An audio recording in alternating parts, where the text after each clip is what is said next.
This afternoon we're at the Latham Conservation Park with Mike Barth, who's the project officer for the Glossy Black Cockatoo Recovery Project. And this habitat behind us is the habitat of this endemic subspecies of Glossy Black Cockatoo here on Kangaroo Island. We're going to head out now and try and look for signs of the birds feeding. These Glossy Black Cockatoos are very atypical when it comes to cockatoos because they don't make a lot of noise, and we're going to be listening for them feeding on cones of the casuarina trees inside here. Let's go take a look. The staple diet of the Glossy Black Cockatoo is the cone of the she oak.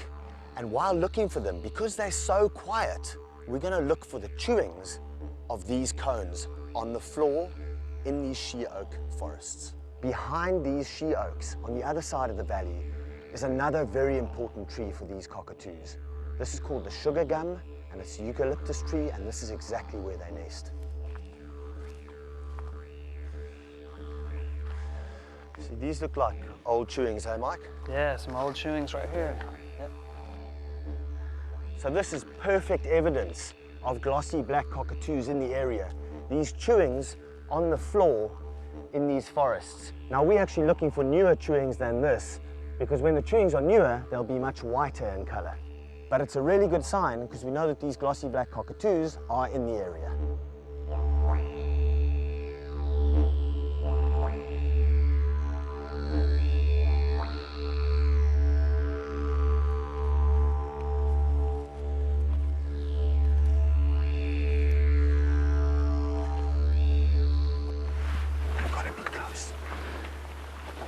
I think they were here recently. There's chewings everywhere. Oh look, there's fresh chewings just here. All these creamy colored chewings. I mean, they were here just within the last hour. Wow. You can see the difference in the old chewings to the new chewings. This cream colored, green tipped cone chewings. The sign that these Glossy Black Cockatoos are really close at hand. Because these Glossy Black Cockatoos make very little noise, we're listening for the subtle sounds of them feeding on these casuarina cones. Mike, tell us what it sounds like. It sounds like a crunching. Like that. That's it. So it's very, very quiet. And at the same time, we've got to be very quiet because we can hear one chipping away right over here. Very close. I can hear them. I think they're feeding just out there. There's one there. Yep, I can see it. Oh my gosh, it's beautiful. It's a male. He's got the chocolatey head. Yep. And the female there, the female next to him, down to the right. Oh yeah. The yellow on the head. Oh, she just took off. You can hear it calling. Where'd they go? Where did they go? I think they're flying off this way, coming around. Oh, there they go. Oh my gosh, that's beautiful. Look at the red in the tail. Flying off to the nest trees just there. Yes, that's our golden bird, Glossy Black Cockatoo. Nice one, mate. No worries. Nice one, Mike. That was awesome. All right, let's get a look at these birds. Nice job. Great.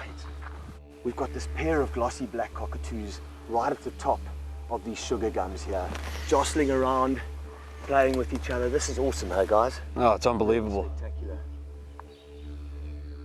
So Mike, let me try and get a look through the scope here. Tell me about this Nikon field scope. Oh yeah, it's unbelievable. Get a look at these cockatoos in there. Put your eyes on them. You're gonna really realize like the true colors of the bird just pop out at you. Especially when the bird fans its tail and you see the red underneath. Oh, look at that. Glossy Black Cockatoo through my Nikon Edge scope. Doesn't get much better than this. On Kangaroo Island in South Australia, our golden bird. Searching for the Glossy Black Cockatoos was certainly a wonderful experience. Once we actually got into the habitat and we got to spend a little bit of time looking at a few different pairs, I think the most exciting thing for me was certainly seeing the males interact. And they're certainly very territorial.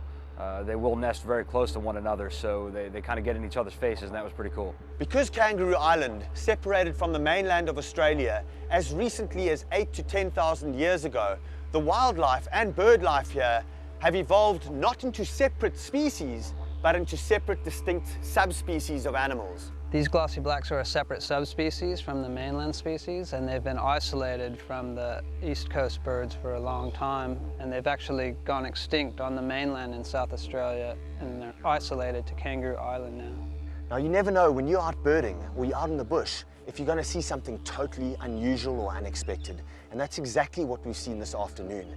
We've got a pair of glossy black cockatoos up right above us here in this gum tree or this eucalyptus tree. And the male has got aberrant coloring on his cheeks. He's actually got the yellow coloring of a female on his cheeks, which is highly unusual. And Mike says that he's never actually seen this before. So what we're witnessing right now is something totally unique and very unusual. These eucalyptus and she oak forests do not only hold glossy black cockatoos, but a whole multitude of other species of parrots. There are galahs here. There are closely related yellow-tailed black cockatoos here as well. And we've also seen the beautiful and spectacular crimson rosellas feeding on these same cones from the casuarina trees. So we've had spectacular and awesome views of glossy black cockatoos further down, but now we've come up to the eucalyptus forest here to go and see these glossy black cockatoos at their nesting holes. These are artificial holes that have been set up to ensure the success of this spectacular bird. Right here is a breeding tree of a glossy black cockatoo, and you can see that it's surrounded by this corrugated iron, and this is to stop the brush-tailed possums from getting up and destroying the eggs and eating the nestlings. There's a definite shortage of nest hollows on the island, so we've installed approximately 90 artificial hollows across the island, and now almost half of the nests every year are in artificial hollows. There's been a steady increase in the population over the last 15 years, and yeah, they're coming back strong.